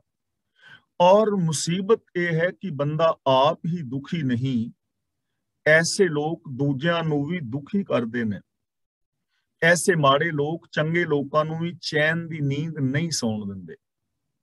ਸੰਤਾਪ ਆਪ ਵੀ ਹੰਡਾਉਂਦੇ ਨੇ ਔਰ ਦੂਜਿਆਂ ਨੂੰ ਵੀ ਸੰਤਾਪ ਹੰਡਾਉਣ ਲਈ ਮਜਬੂਰ ਕਰਦੇ ਨੇ। ਇਸ ਲਈ ਗੁਰਦੇਵ ਪਾਤਸ਼ਾਹ ਮਨੁੱਖ ਮਾਤਰ ਨੂੰ ਸਮਝਾ ਰਹੇ ਨੇ ਕਿ ਪਿਆਰਿਓ, ਸਮਝੋ, ਕੁਝ ਸੋਚੋ, ਆਪਣੀ ਸੋਚ ਨੂੰ ਉੱਚੀ ਕਰੋ। ਇਹ ਬੜਾ ਕੀਮਤੀ ਜੀਵਨ ਹੈ, ਤੁਸੀਂ ਬੜੇ ਕੀਮਤੀ ਹੋ, ਕਿਉਂ ਘੱਟੇ ਮਿੱਟੀ ਵਿੱਚ ਰੁਲਦੇ ਫਿਰਦੇ ਹੋ? ਤੁਹਾਡੇ ਅੰਦਰ ਇੰਨੇ ਗੁਣਾਂ ਦੀ ਸੰਭਾਵਨਾ ਹੈ, ਕਿਉਂ ਔਗੁਣਾਂ ਦੇ ਵਿੱਚ ਆਪਣਾ ਜੀਵਨ ਤਬਾਹ ਕਰਦੇ? ਜਿਸ ਆਪ ਬੁਝਾਏ ਸੋ ਬੁਝਸੀ, ਜਿਸ ਸਤਿਗੁਰ ਥਾਪੇ। ਹੁਣ ਸਾਰੀ ਗੱਲ ਦਾ ਨਿਚੋੜ ਦੇ ਰਹੇ ਨੇ ਕਿ ਇਹ ਸਮਝ ਉਹਨੂੰ ਆਉਂਦੀ ਹੈ ਜਿਹਨੂੰ ਪ੍ਰਭੂ ਆਪ ਬਖਸ਼ਦਾ ਹੈ, ਜਿਹਨੂੰ ਪ੍ਰਭੂ ਆਪ ਬਖਸ਼ਦਾ ਹੈ, ਰਹਿਮਤ ਕਰਦਾ ਹੈ, ਉਹਨੂੰ ਇਹ ਸਮਝ ਆਉਂਦੀ ਹੈ। ਤੇ ਨਾਲ ਹੀ ਇਹ ਸਮੱਸਿਆ ਵੀ ਹੱਲ ਕੀਤੀ ਕਿ ਬਖਸ਼ਿਸ਼ ਕਿਹਦੇ ਤੇ ਹੁੰਦੀ ਹੈ? ਜਿਸ ਸਤਿਗੁਰ ਥਾਪੇ, ਜਿਹਨੂੰ ਸਤਿਗੁਰ ਥਾਪਣਾ ਦਿੰਦਾ ਹੈ, ਭਾਵ ਜੋ ਗੁਰੂ ਦੀ ਸ਼ਰਨ ਵਿੱਚ ਆਉਂਦਾ ਹੈ, ਜੋ ਗੁਰੂ ਦੇ ਗਿਆਨ ਮੁਤਾਬਕ ਜ਼ਿੰਦਗੀ ਜੀਂਦਾ ਹੈ, ਉਹਨੂੰ ਇਹ ਸਮਝ ਆ ਜਾਂਦੀ ਹੈ, ਉਹ ਰੱਬ ਦੀ ਰਹਿਮਤ ਬਖਸ਼ਿਸ਼ ਦਾ ਪਾਤਰ ਬਣ ਜਾਂਦਾ ਹੈ। ਹੁਣ ਬਖਸ਼ਿਸ਼ ਦਾ ਚਾਰ ਚ ਫਿਰ ਖਿਲਰੀ ਹੋਈ ਹੈ, ਫੈਲੀ ਹੋਈ ਹੈ, ਬਰਸ ਰਹੀ ਹੈ। ਰੱਬ ਦੀ ਰਹਿਮਤ ਦੀ ਬਰਸਾਤ ਤੇ ਹਰ ਥਾਂ ਤੇ ਹਰ ਵਕਤ ਹੋ ਰਹੀ। ਸੱਚਾਈ ਹੈ, ਦਇਆ ਹੈ, ਧਰਮ ਹੈ, ਧੀਰਜ ਹੈ, ਪ੍ਰੇਮ ਹੈ, ਮੁਹੱਬਤ ਹੈ, ਨਿਰਭੈਤਾ ਹੈ, ਨਿਰਵੈਰਤਾ ਹੈ, ਤਾਂ ਹਰ ਥਾਂ ਤੇ ਬਰਸ ਰਹੀ ਹੈ। ਕਿਹੜੀ ਐਸੀ ਜਗ੍ਹਾ ਹੈ ਜਿੱਥੇ ਨਾ ਹੋਵੇ? ਕਿਹੜਾ ਐਸਾ ਇਨਸਾਨ ਹੈ ਜਿਹਦੇ ਅੰਦਰ ਇਹ ਗੁਣ ਨਾ ਹੋਣ? ਕਿਹੜਾ ਐਸਾ ਇਨਸਾਨ ਹੈ ਜੋ ਇਹਨਾਂ ਨੂੰ ਯੂਜ਼ ਨਾ ਕਰ ਸਕਦਾ ਹੋਵੇ? ਸਾਰੇ ਕਰ ਸਕਦੇ ਨੇ, ਪਰ ਇਹਨਾਂ ਨੂੰ ਯੂਜ਼ ਉਹ ਕਰਦੇ ਨੇ ਜੋ ਗੁਰੂ ਦੇ ਚਰਨਾਂ ਦੀ ਸ਼ਰਨ ਵਿੱਚ ਜਾਂਦੇ ਨੇ, ਜਿਨ੍ਹਾਂ ਨੂੰ ਗੁਰੂ ਤੋਂ ਵਿਵੇਕ ਬੁੱਧ ਮਿਲਦੀ ਹੈ, ਜਿਨ੍ਹਾਂ ਨੂੰ ਕਾਮਨ ਸੈਂਸ ਮਿਲਦੀ ਹੈ, ਜਿਨ੍ਹਾਂ ਨੂੰ ਸੂਝ ਔਰ ਸਮਝ ਆ ਜਾਂਦੀ ਹੈ, ਹਕੀਕਤ ਦੀ ਸਮਝ ਪੈਂਦੀ ਹੈ, ਫਿਰ ਉਹ ਲੋਕ ਇਹਨਾਂ ਨੂੰ ਵਰਤਦੇ ਨੇ। ਇਸ ਲਈ ਜੇ ਅਸੀਂ ਚਾਹੁੰਦੇ ਹਾਂ ਕਿ ਸਾਡਾ ਜੀਵਨ, ਸਾਡਾ ਸਮਾਜ ਇਹ ਚੰਗਾ ਬਣੇ, ਤਾਂ ਸਾਨੂੰ ਚਾਹੀਦਾ ਹੈ ਅਸੀਂ ਗੁਰਬਾਣੀ ਨੂੰ ਆਪ ਪੜ੍ਹੀਏ, ਗੁਰਬਾਣੀ ਦੇ ਅਰਥ ਭਾਵ ਵਿਚਾਰੀਏ ਔਰ ਗੁਰਬਾਣੀ ਮੁਤਾਬਕ ਜ਼ਿੰਦਗੀ ਜੀਵੀਏ। ਗੁਰਬਾਣੀ ਦੀ ਬੇਸ਼ੱਕ ਇੱਕ ਪੰਕਤੀ ਰੋਜ਼ ਪੜ੍ਹੀਏ। ਅਸੀਂ ਕਹਿੰਦੇ ਨਾ ਸਾਡੀ ਲਾਈਫ ਬਿਜੀ ਹੈ, ਔਰ ਹੈ ਬਿਜੀ, ਵਾਸਤਵ ਚ ਕੋਈ ਦੋ ਰਾਏ ਨਹੀਂ, ਬਿਜੀ ਹੈ ਲਾਈਫ, ਲੇਕਿਨ ਇੱਕ ਪੰਕਤੀ ਪੜ੍ਹਨ ਲਈ ਤੇ ਟਾਈਮ ਨਿਕਲ ਸਕਦਾ ਨਾ। ਸੋਚਣਾ ਹੋਵੇ ਜੇ ਸੋਚੀ ਲੱਖ ਵਾਰ, ਇੰਨੀ ਪੰਕਤੀ ਪੜ੍ਹਨ ਲਈ ਕਿੰਨਾ ਟਾਈਮ ਲੱਗਦਾ ਹੈ? ਇੰਨਾ ਟਾਈਮ ਤੇ ਨਿਕਲ ਸਕਦਾ ਹੈ। ਔਰ ਇਹਦਾ ਮੀਨਿੰਗ ਪੜ੍ਹਨ ਲੱਗਿਆ ਵੀ ਇੰਨਾ ਕੀ ਟਾਈਮ ਲੱਗਣਾ ਹੈ ਕਿ ਜੇ ਮੈਂ ਹਜ਼ਾਰਾਂ ਵਾਰ ਵੀ, ਲੱਖਾਂ ਵਾਰ ਵੀ ਇਹ ਸਰੀਰ ਨੂੰ ਧੋਵਾਂ, ਤਾਂ ਸਰੀਰ ਨੂੰ ਧੋਣ ਦੇ ਨਾਲ ਮਨ ਪਵਿੱਤਰ ਨਹੀਂ ਹੁੰਦਾ। ਹੁਣ ਇੰਨਾ ਟਾਈਮ ਵੀ ਬੰਦਾ ਨਹੀਂ ਕੱਢ ਸਕਦਾ। ਬੇਸ਼ੱਕ ਇੱਕ ਪੰਕਤੀ ਪੜੋ, ਉਹਦੇ ਅਰਥ ਪੜੋ ਔਰ ਫਿਰ ਉਹਨੂੰ ਇੰਪਲੀਮੈਂਟ ਕਰੋ। ਇੱਕ ਪੰਕਤੀ ਹੀ ਜ਼ਿੰਦਗੀ ਨੂੰ ਬਦਲ ਦੇਵੇਗੀ। इसलिए गुरबाणी नूं आप पढ़ो, जिन्ना टाइम किसी कोल है, जिन्नी पढ़ सकते हो, घट वध, लेकिन बाणी दे अर्थ भाव पढ़ो और उन्हां अर्थां मुताबिक जिंदगी जीनी शुरू करो, इंप्लीमेंट करो, रिजल्ट तां निकलणगे। सब जग खेल रचायो सब वरतै आपे। ਤੇ ਜੋ ਗੁਰੂ ਦੇ ਚਰਨਾਂ ਦੀ ਸ਼ਰਨ ਵਿੱਚ ਆਉਂਦਾ ਨਾ, ਜਦੋਂ ਸੱਚ ਦੇ ਨਾਲ ਜੁੜਦਾ ਹੈ, ਤਾਂ ਫਿਰ ਉਹਨੂੰ ਇਹ ਸਮਝ ਆ ਜਾਂਦੀ ਹੈ ਕਿ ਇਹ ਸਾਰਾ ਜਗਤ ਪ੍ਰਭੂ ਨੇ ਇੱਕ ਖੇਲ ਬਣਾਈ ਹੈ। ਸਭ ਜਗ ਖੇਲ ਰਚਾਏ, ਉਨਕੀ ਉਹਦਾ ਖੇਲ ਹੈ। ਸਭ ਵਰਤੈ ਆਪੇ, ਔਰ ਸਭ ਥਾਵਾਂ ਤੇ ਆਪ ਹੀ ਆਪ ਵਰਤ ਰਿਹਾ ਹੈ, ਆਪ ਹੀ ਵਿਆਪਕ ਹੈ, ਉਹਦੇ ਤੋਂ ਬਿਨਾ ਕੋਈ ਵੀ ਨਹੀਂ। ਉਹ ਆਪ ਹੀ ਇਹ ਸੰਸਾਰ ਰੂਪ ਹੋਇਆ ਪਿਆ ਹੈ, ਔਰ ਇਹ ਸੰਸਾਰ ਇੱਕ ਖੇਲ ਹੈ। ਇਸ ਸੰਸਾਰ ਦੇ ਅੰਦਰ ਆਪ ਹੀ ਸਭ ਥਾਵਾਂ ਦੇ ਉੱਤੇ ਵਰਤ ਰਿਹਾ ਹੈ। ਇਹ ਸਮਝ ਪੈ ਜਾਂਦੀ ਹੈ ਕਿ ਅਸੀਂ ਰੱਬ ਤੋਂ ਵੱਖਰੇ ਨਹੀਂ ਹਾਂ, ਇਹ ਦੁਨੀਆ ਇੱਕ ਖੇਲ ਹੈ, ਤੇ ਫਿਰ ਬੰਦਾ ਇਸ ਜ਼ਿੰਦਗੀ ਨੂੰ ਖੇਲ ਦੀ ਤਰ੍ਹਾਂ ਖੇਲਦਾ ਹੈ। ਕੰਮ ਕਰਨ ਲੱਗਿਆਂ ਥਕਾਵਟ ਹੁੰਦੀ ਹੈ ਨਾ, ਖੇਲਦਿਆਂ ਥਕਾਵਟ ਨਹੀਂ ਹੁੰਦੀ। ਕੰਮ ਕਰਨ ਲੱਗਿਆਂ ਬੰਦਾ ਕਈ ਵਾਰ ਪਰੇਸ਼ਾਨ ਹੋ ਜਾਂਦਾ ਹੈ, ਪਰ ਖੇਡਦਿਆਂ ਬੰਦਾ ਪਰੇਸ਼ਾਨ ਨਹੀਂ ਹੁੰਦਾ। ਜੇ ਇਸ ਜ਼ਿੰਦਗੀ ਨੂੰ ਖੇਲ ਸਮਝ ਕੇ ਖੇਲਾਂਗੇ ਤਾਂ ਨਾ ਕਦੇ ਥਕਾਵਟ ਹੋਏਗੀ ਔਰ ਨਾ ਹੀ ਕਦੇ ਪਰੇਸ਼ਾਨੀ ਹੋਏਗੀ। ਤੇ ਇਸ ਜੀਵਨ ਖੇਲ ਦੇ ਅੰਦਰ ਹਰ ਇਨਸਾਨ ਨੂੰ ਪਾਰਟ ਮਿਲਿਆ ਹੈ, ਕੋਈ ਨਾ ਕੋਈ ਰੋਲ ਮਿਲਿਆ ਹੈ। ਉਸ ਰੋਲ ਨੂੰ ਚੰਗੀ ਤਰ੍ਹਾਂ ਨਿਭਾਉਣਾ ਹੈ। ਕਿੰਨੇ ਸਾਰੇ ਸਾਡੇ ਰੋਲ ਨੇ ਨਾ, ਔਰਤਾਂ ਨੇ ਬੇਟੀ ਹੈ, ਭੈਣ ਹੈ, ਪਤਨੀ ਹੈ, ਮਾਂ ਹੈ, ਨੂੰਹ ਹੈ, ਸੱਸ ਹੈ, ਚਾਚੀ ਤਾਈ ਹੈ, ਕਿੰਨੇ ਸਾਰੇ ਰਿਸ਼ਤੇ ਨੇ ਔਰਤ ਦੇ। ਇਸੇ ਤਰ੍ਹਾਂ ਬੰਦਾ ਹੈ ਤਾਂ ਬੰਦਾ ਬੇਟਾ ਹੈ, ਪਿਤਾ ਹੈ, ਭਰਾ ਹੈ, ਚਾਚਾ ਹੈ, ਤਾਇਆ ਹੈ, ਭਤੀਜਾ ਹੈ, ਸਹੁਰਾ ਜਵਾਈ ਹੈ, ਮਾਮਾ ਨਾਨਾ ਹੈ, ਕਿੰਨੇ ਸਾਰੇ ਰਿਸ਼ਤੇ ਨੇ। ਤਾਂ ਸੱਚ ਨੂੰ ਆਧਾਰ ਬਣਾ ਕੇ ਇਹਨਾਂ ਫਰਜ਼ਾਂ ਨੂੰ ਪੂਰਾ ਕਰਨਾ ਖੁਸ਼ੀ-ਖੁਸ਼ੀ ਦੇ ਨਾਲ। ਤੇ ਇਹ ਫਰਜ਼ ਰਿਸ਼ਤਿਆਂ ਤੱਕ ਸੀਮਤ ਨਹੀਂ। ਜਿਹੜਾ ਵੱਡਾ ਯੂਨੀਵਰਸ ਹੈ, ਓਡੇ ਵੱਡੇ ਹੀ ਸਾਡੇ ਫਰਜ਼ ਨੇ। ਮਨੁੱਖਤਾ ਲਈ ਕੀ ਫਰਜ਼ ਨੇ, ਪੜੋਸੀਆਂ ਲਈ ਕੀ ਫਰਜ਼ ਨੇ, ਵਨਸਪਤੀ ਲਈ ਕੀ ਫਰਜ਼ ਨੇ, ਪਸ਼ੂ ਪੰਛੀਆਂ ਲਈ ਕੀ ਫਰਜ਼ ਨੇ। ਸੱਚ ਨੂੰ ਆਧਾਰ ਬਣਾ ਕੇ ਖੁਸ਼ੀ-ਖੁਸ਼ੀ ਦੇ ਨਾਲ ਇਹਨਾਂ ਫਰਜ਼ਾਂ ਨੂੰ ਪੂਰਾ ਕਰੇਗਾ ਜਿਹੜਾ ਬੰਦਾ, ਉਹ ਸੁਖੀ ਔਰ ਸ਼ਾਂਤ ਰਹੇਗਾ, ਜ਼ਿੰਦਗੀ ਆਨੰਦਮਈ ਬਣ ਜਾਏਗੀ। ਸ਼ਲੋਕ ਮਹਿਲਾ ਪਹਿਲਾ। ਚੋਰਾਂ ਜਾਰਾਂ ਰੰਡੀਆਂ ਕੁੱਟਣੀਆਂ ਦੀ ਬਾਣ।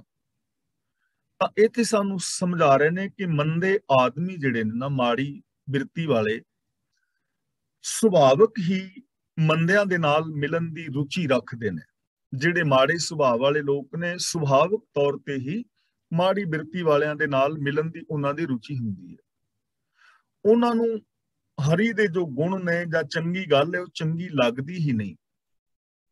ਔਰ ਕਈ ਸਾਰੇ ਲੋਕ ਨੇ ਜੋ ਮੰਦੀ ਸੰਗਤ ਵਿੱਚ ਹੀ ਰਹਿੰਦੇ ਨੇ, ਲੇਕਿਨ ਕਈ ਸਾਰੇ ਲੋਕ ਨੇ ਜੋ ਚੰਗੀ ਜ਼ਿੰਦਗੀ ਜੀ ਰਹੇ ਨੇ, ਉਹਨਾਂ ਨੂੰ ਚੰਗੇ ਲੋਕਾਂ ਦੀ ਸੰਗਤ ਚੰਗੀ ਲੱਗਦੀ ਹੈ, ਉਹਨਾਂ ਨੂੰ ਚੰਗੀਆਂ ਗੱਲਾਂ ਚੰਗੀਆਂ ਲੱਗਦੀਆਂ ਨੇ, ਉਹ ਮਾੜੀਆਂ ਗੱਲਾਂ ਨੂੰ ਪਸੰਦ ਨਹੀਂ ਕਰਦੇ।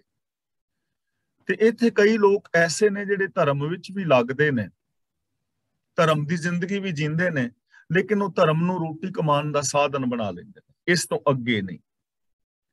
ਪਰ ਅਸਲ ਧਰਮ ਜਿਹੜਾ ਹੈ, ਗੁਰੂ ਜੀ ਇੱਥੇ ਸਮਝਾ ਰਹੇ ਨੇ, ਜੋ ਅਸਲ ਧਰਮ ਹੈ ਉਹ ਰੱਬੀ ਰਜ਼ਾ ਦੇ ਵਿੱਚ ਤੁਰਨਾ ਹੈ, ਰੱਬੀ ਗੁਣਾਂ ਦੇ ਨਾਲ ਪਿਆਰ ਕਰਨਾ ਅਸਲੀ ਧਰਮ ਹੈ। ਸੱਚ ਨੂੰ ਆਧਾਰ ਬਣਾ ਕੇ ਮਨੁੱਖੀ ਫਰਜ਼ਾਂ ਨੂੰ ਪੂਰੇ ਕਰਨਾ ਅਸਲੀ ਧਰਮ ਹੈ। ਇਸ ਪਾਵਨ ਸ਼ਲੋਕ ਰਾਹੀਂ ਸਾਨੂੰ ਸਮਝਾ ਰਹੇ ਨੇ, ਚੋਰਾਂ ਜਾਰਾਂ ਰੰਡੀਆਂ ਕੁੱਟਣੀਆਂ ਦੀ ਬਾਣ। ਇੱਥੇ ਚੋਰਾ ਜਾਰਾ ਰੰਡੀਆਂ ਨਹੀਂ ਪੜਨਾ, ਬਿੰਦੀ ਲਗਾਣੀ ਹੈ। ਚੋਰਾਂ ਜਾਰਾਂ ਰੰਡੀਆਂ ਕੁੱਟਣੀਆਂ ਦੀ ਬਾਣ। ਚੋਰਾਂ ਦਾ ਮਤਲਬ ਚੋਰ, ਤੇ ਜਾਰ ਦਾ ਮਤਲਬ ਹੁੰਦਾ ਹੈ ਵਿਭਚਾਰੀ, ਯਾਰ ਦਾ ਮਤਲਬ ਵਿਭਚਾਰੀ ਬੰਦਾ, ਵਿਭਚਾਰੀ ਮਨੁੱਖ। ਇੱਥੇ ਰੰਡੀ ਦਾ ਮਤਲਬ ਉਹ ਨਹੀਂ ਹੈ ਕਿ ਜਿਸ ਦਾ ਪਤੀ ਗੁਜ਼ਰ ਗਿਆ ਹੈ। ਇੱਥੇ ਰੰਡੀ ਦਾ ਮਤਲਬ ਹੈ ਵਿਭਚਾਰਨ ਔਰਤ, ਜੋ ਕਰੈਕਟਰਲੈਸ ਔਰਤ ਹੈ। ਤੇ ਕੁੱਟਣੀ ਕਹਿੰਦੇ ਨੇ ਫੱਫੇ ਕੁੱਟਣੀ ਨੂੰ। ਇੱਥੇ ਮੈਨੂੰ ਇਹ ਸ਼ਬਦ ਵਰਤਣਾ ਪੈਣਾ ਹੈ। ਜਿਵੇਂ ਅਸੀਂ ਕਹਿੰਦੇ ਫਲਾਂ ਬੰਦਾ ਦੱਲਾ ਹੈ। ਹੁਣ ਦੱਲਾ ਪਤਾ ਕਿਹਨੂੰ ਕਹਿੰਦੇ ਨੇ? ਜੋ ਕਿਸੇ ਵਿਭਚਾਰ ਕਮਾਉਣ ਵਾਸਤੇ ਇਸਤਰੀ ਔਰ ਮਰਦ ਦਾ ਸੌਦਾ ਕਰਾਉਂਦਾ, ਉਹਨੂੰ ਦੱਲਾ ਕਹਿ ਦਿੰਦੇ। ਇਸੇ ਤਰ੍ਹਾਂ ਦੱਲੀ ਕਿਹਨੂੰ ਕਹਿੰਦੇ ਨੇ? ਜਿਹੜੀ ਔਰਤ ਵਿਭਚਾਰ ਕਮਾਉਣ ਵਾਸਤੇ ਕਿਸੇ ਮਰਦ ਇਸਤਰੀ ਦਾ ਸੰਬੰਧ ਬਣਾਉਂਦੀ ਹੈ, ਪੈਸੇ ਵਗੈਰਾ ਲੈ ਕੇ, ਜਾਂ ਜਿਸ ਤਰ੍ਹਾਂ ਵੀ, ਉਹਨੂੰ ਦੱਲੀ ਕਹਿੰਦੇ ਨੇ। ਇੱਥੇ ਕੁੱਟਣੀ ਸ਼ਬਦ ਉਹਦੇ ਵਾਸਤੇ ਵਰਤਿਆ ਹੈ, ਦੱਲੀ ਵਾਸਤੇ। ਦੀਵਾਨ, ਦੀਵਾਨ ਦਾ ਮਤਲਬ ਮਜਲਸ, ਮਜਲਸ ਇਕੱਠੀ ਹੁੰਦੀ ਹੈ ਨਾ, ਬਹਿਣ ਖਲੋਣ ਦੀ ਸਾਂਝ। ਤਾਂ ਗੁਰੂ ਜੀ ਕਹਿੰਦੇ ਨੇ ਚੋਰਾਂ ਜਾਰਾਂ ਰੰਡੀਆਂ ਕੁੱਟਣੀਆਂ ਦੀ ਬਾਣ। ਚੋਰ ਲੁੱਚੇ ਬੰਦਿਆਂ, ਵਿਭਚਾਰਨ ਔਰਤਾਂ ਤੇ ਦਲੀਆਂ ਦਾ ਆਪੋ ਵਿੱਚ ਬਹਿਣ ਖਲੋਣ ਹੁੰਦਾ ਹੈ। ਇਹਨਾਂ ਦਾ ਆਪਸ ਦੇ ਵਿੱਚ ਮਿਲਵਰਤਨ ਹੁੰਦਾ ਹੈ, ਇਹਨਾਂ ਦੀ ਆਪਸ ਦੇ ਅੰਦਰ ਸਾਂਝ ਹੁੰਦੀ ਹੈ। ਵੇ ਦੀਨਾ ਕੀ ਦੋਸਤੀ ਵੇ ਦੀਨਾ ਕਾ ਖਾਨ। ਵੇ ਦੀਨਾ ਦਾ ਮਤਲਬ ਅਧਰਮੀ ਬੰਦੇ ਜੋ ਸੱਚ ਨੂੰ ਤਿਆਗ ਗਏ ਨੇ, ਜਿਹੜੇ ਸੱਚ ਨੂੰ ਆਧਾਰ ਬਣਾ ਕੇ ਮਨੁੱਖੀ ਫਰਜ਼ਾਂ ਨੂੰ ਪੂਰਾ ਨਹੀਂ ਕਰਦੇ, ਜਿਨ੍ਹਾਂ ਨੇ ਸੱਚ ਨੂੰ ਤਿਆਗ ਦਿੱਤਾ ਹੈ, ਅਧਰਮੀ। ਅਧਰਮੀ ਦਾ ਮਤਲਬ ਮਾੜੇ ਕਰਮ ਕਰਨ ਵਾਲੇ। ਖਾਣ ਦਾ ਮਤਲਬ ਖਾਣ ਪੀਣ ਦੀ ਸਾਂਝ। ਦੋਸਤੀ ਦਾ ਮਤਲਬ ਦੋਸਤੀ। ਵੇ ਦੀਨਾ ਕੀ ਦੋਸਤੀ ਵੇ ਦੀਨਾ ਕਾ ਖਾਨ। ਜੋ ਧਰਮ ਤੋਂ ਹੀਣੇ ਨੇ, ਫਰਜ਼ਾਂ ਤੋਂ ਭਗੌੜੇ ਨੇ, ਸੱਚ ਤੋਂ ਭਗੌੜੇ ਨੇ, ਇਨਸਾਨੀਅਤ ਤੋਂ ਭਗੌੜੇ ਨੇ, ਉਹਨਾਂ ਦੀ ਆਪਸ ਵਿੱਚ ਮਿੱਤਰਤਾ ਹੁੰਦੀ, ਉਹਨਾਂ ਦੀ ਆਪਸ ਵਿੱਚ ਸਾਂਝ ਹੁੰਦੀ ਹੈ, ਔਰ ਉਹਨਾਂ ਦਾ ਆਪਸ ਦੇ ਵਿੱਚ ਖਾਣ ਪੀਣ ਵੀ ਸਾਂਝਾ ਹੁੰਦਾ ਹੈ। ਗੁਰੂ ਜੀ ਕਹਿੰਦੇ ਨੇ ਸਿਫਤੀ ਸਾਰ ਨਾ ਜਾਣਨੀ ਸਦਾ ਵਸੈ ਸ਼ੈਤਾਨ। ਐਸੇ ਜੋ ਲੋਕ ਨੇ ਉਹ ਪ੍ਰਭੂ ਦੀ ਸਿਫਤ ਸਲਾਹ ਦੀ ਉਹਨਾਂ ਨੂੰ ਸਾਰ ਨਹੀਂ ਹੁੰਦੀ, ਸੂਝ ਨਹੀਂ ਹੁੰਦੀ। ਉਹ ਰੱਬੀ ਗੁਣਾਂ ਦੀ ਕਦਰ ਨੂੰ ਨਹੀਂ ਜਾਣਦੇ। ਸੱਚਾਈ ਹੈ, ਉੱਚਾ ਆਚਰਨ ਹੈ, ਦਇਆ ਹੈ, ਪ੍ਰੇਮ ਹੈ, ਮੁਹੱਬਤ ਹੈ, ਕਿਸੇ ਦੀ ਹੈਲਪ ਕਰਨੀ ਹੈ, ਇਹਨਾਂ ਚੀਜ਼ਾਂ ਦੀ ਉਹਨਾਂ ਨੂੰ ਸਾਰ ਨਹੀਂ ਹੁੰਦੀ। ਇਹਨਾਂ ਚੀਜ਼ਾਂ ਤੋਂ ਬਹੁਤ ਦੂਰ ਹੁੰਦੇ ਨੇ। ਸਿਫਤੀ ਸਾਰ ਨਾ ਜਾਣਨੀ, ਉਹ ਇਹਨਾਂ ਦੀ ਕਦਰ ਹੀ ਨਹੀਂ ਜਾਣਦੇ, ਨਾ ਇਹਨਾਂ ਦੀ ਗੁਣਾਂ ਦੀ ਕਦਰ ਕਰਦੇ ਨੇ। ਸਦਾ ਵਸੈ ਸ਼ੈਤਾਨ। ਇਹਨਾਂ ਦੇ ਮਨ ਦੇ ਅੰਦਰ ਹਮੇਸ਼ਾ ਸ਼ੈਤਾਨ ਵਸਦਾ ਹੈ, ਸ਼ੈਤਾਨੀਅਤ ਵਸਦੀ ਹੈ। ਇਹਨਾਂ ਦੀ ਬਿਰਤੀ ਸ਼ੈਤਾਨਾਂ ਵਾਲੀ ਹੁੰਦੀ ਹੈ। ਇਹਨਾਂ ਦੇ ਅੰਦਰ ਹਮੇਸ਼ਾ ਮਾੜੀ ਸੋਚ ਵਸਦੀ ਹੈ, ਹਮੇਸ਼ਾ ਮਾੜੀ ਸੋਚ ਹੀ ਵਸੇਗੀ। ਗੱਦੋਂ ਚੰਦਨ ਖੋਲੀਏ ਪੀ ਸਾਹੂ ਸਿਉ ਪਾਣ। ਇੱਥੇ ਗਧੋਂ, ਗਧੋਂ ਦਾ ਮਤਲਬ ਗਧਾ, ਗਧੋਂ ਦਾ ਮਤਲਬ ਗਧਾ। ਸੰਸਕ੍ਰਿਤ ਵਿੱਚ ਕਹਿੰਦੇ ਨੇ ਗਰਧਵ, ਤੇ ਪ੍ਰਾਕ੍ਰਿਤ ਭਾਸ਼ਾ ਵਿੱਚ ਕਹਿੰਦੇ ਨੇ ਗਧੈ। ਹਿੰਦੀ ਵਿੱਚ ਕਹਿੰਦੇ ਨੇ ਗਧਾ, ਗਧਾ। ਪੰਜਾਬੀ ਵਿੱਚ ਕਹਿੰਦੇ ਨੇ ਗਧਾ, ਤੇ ਲਹਿੰਦੀ ਪੰਜਾਬੀ ਵਿੱਚ ਕਹਿੰਦੇ ਨੇ ਗੱਦੋਂ। ਇਹ ਲਹਿੰਦੀ ਪੰਜਾਬੀ ਦਾ ਸ਼ਬਦ ਬੋਲ ਹੈ, ਗੱਦੋਂ। ਗੱਦੋਂ ਚੰਦਨ ਖੋਲੀਏ ਭੀ ਸਾਹੂ ਸਿਉ ਪਾਣ। ਚੰਦਨ ਦਾ ਮਤਲਬ ਚੰਦਨ, ਗੱਦੋਂ ਦਾ ਮਤਲਬ ਖੋਤਾ, ਖੌਲੀਏ ਦਾ ਮਤਲਬ ਜੇ ਮਲਿਆ ਜਾਏ, ਮਾਲਿਸ਼ ਕੀਤੀ ਜਾਏ, ਮਲਿਆ ਜਾਏ। ਭੀ ਦਾ ਮਤਲਬ ਤਾਂ ਵੀ, ਸਾਹੂ ਦਾ ਮਤਲਬ ਸੁਆਹ, ਤੇ ਪਾਣ ਦਾ ਮਤਲਬ ਹੈ ਪੈਣ ਦਾ ਸੁਭਾਅ, ਵਰਤੋਂ ਵਿਹਾਰ। ਗੁਰੂ ਜੀ ਸਮਝਾਉਂਦੇ ਨੇ, ਕਹਿ ਰਹੇ ਨੇ ਕਿ ਐਸੇ ਜਿਹੜੇ ਲੋਕ ਨੇ ਨਾ, ਜਿਨ੍ਹਾਂ ਦੀ ਪਿੱਛੇ ਗਿਣਤੀ ਕੀਤੀ ਹੈ, ਚੋਰਾਂ ਜਾਰਾਂ ਰੰਡੀਆਂ ਕੁੱਟਣੀਆਂ ਦੀ ਬਾਣ, ਵੇ ਦੀਨਾ ਕੀ ਦੋਸਤੀ ਵੇ ਦੀਨਾ ਕਾ ਖਾਨ। ਐਸੇ ਲੋਕਾਂ ਨੂੰ ਜੇ ਬਹੁਤੀ ਵਾਰੀ ਸਮਝਾਈਏ ਨਾ ਤਾਂ ਵੀ ਸਮਝਦੇ ਨਹੀਂ।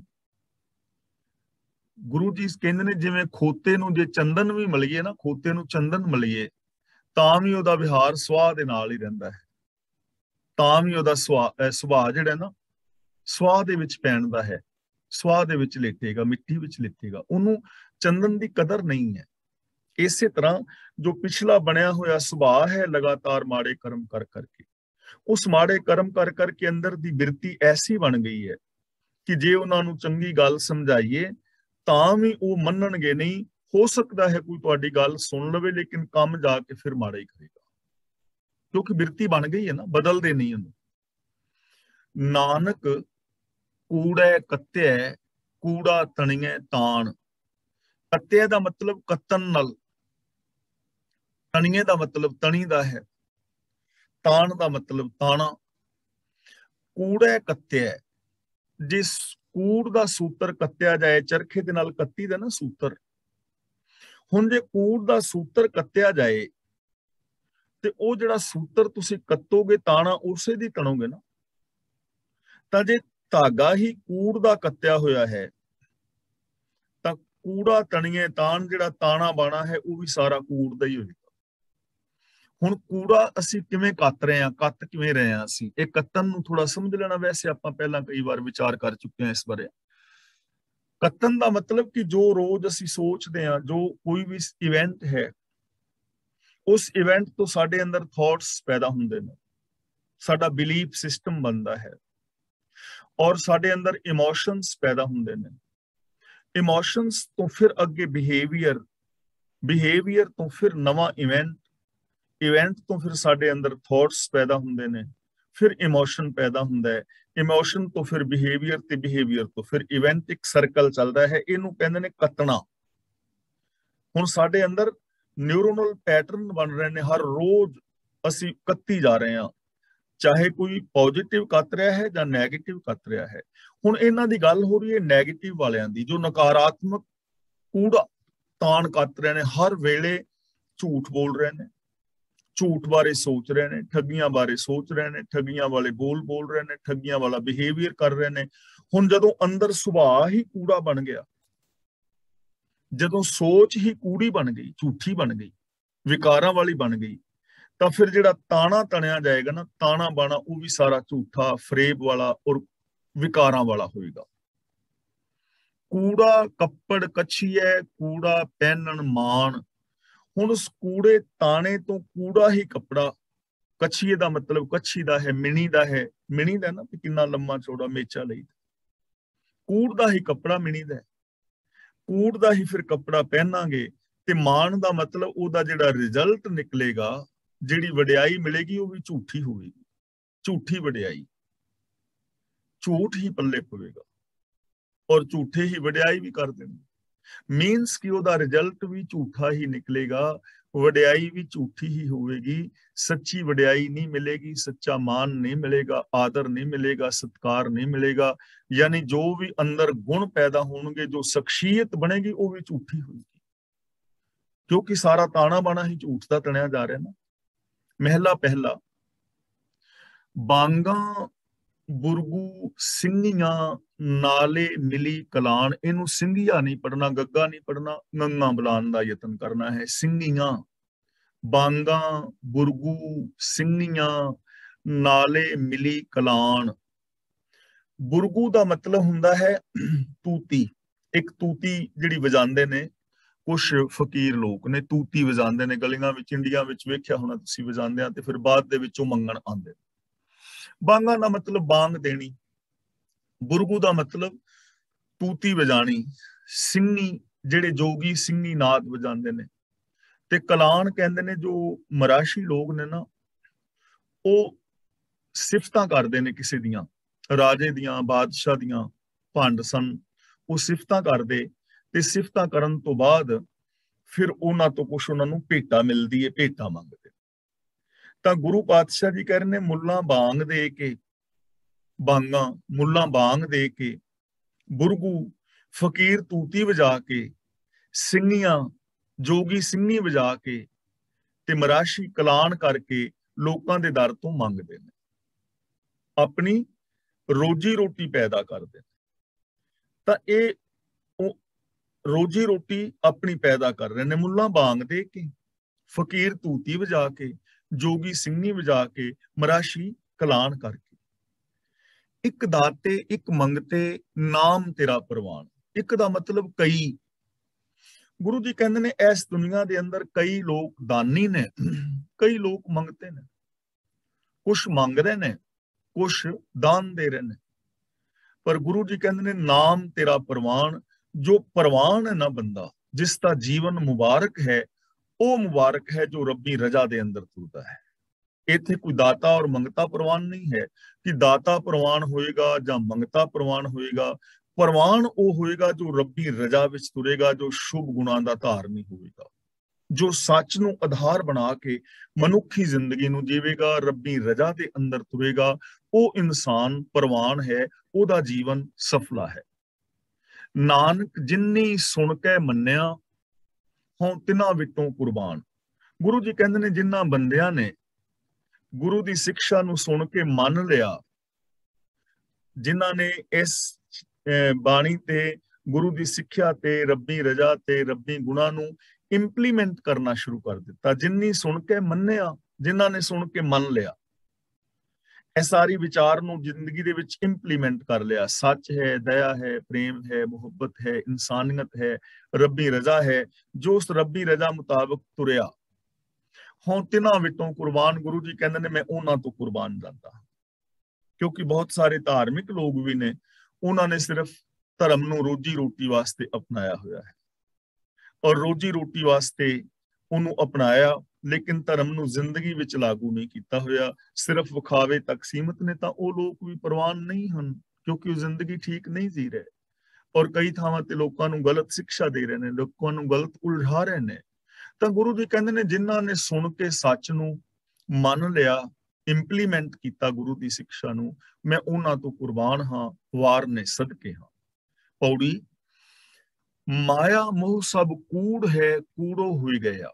कूड़ का मतलब छल, कूड़ का मतलब कपट, कूड़ो का मतलब कूड़ ही, छल ही, होए गया का मतलब साबित हुंदा है। माया का मोह सारा एक छल है, फरेब है, झूठा है। हुण माया मोह नूं तुसीं आप समझ रहे हो, माया का मतलब पैसा जां औरत नहीं है। माया का मतलब वो मैंटेलिटी, वो सोच जो मनुख दे अंदर सैल्फिशनेस पैदा करती है, जो मनुख नूं मनुख नाल रब वर्गा प्यार विहार नहीं करन दिंदी, जो मनुख नूं अंदरों होर ते बाहरों होर बनांदी है। यानी जिस सोच करके बंदा सच नूं छड़ जांदा है, वो सोच माया है। ते ये सब एक छल है, ये सोच छल रूप है, कपट है। छलिया जाएगा बंदा, इंसानियत खत्म हो जाएगी जो सच नूं छड़ जाएगा।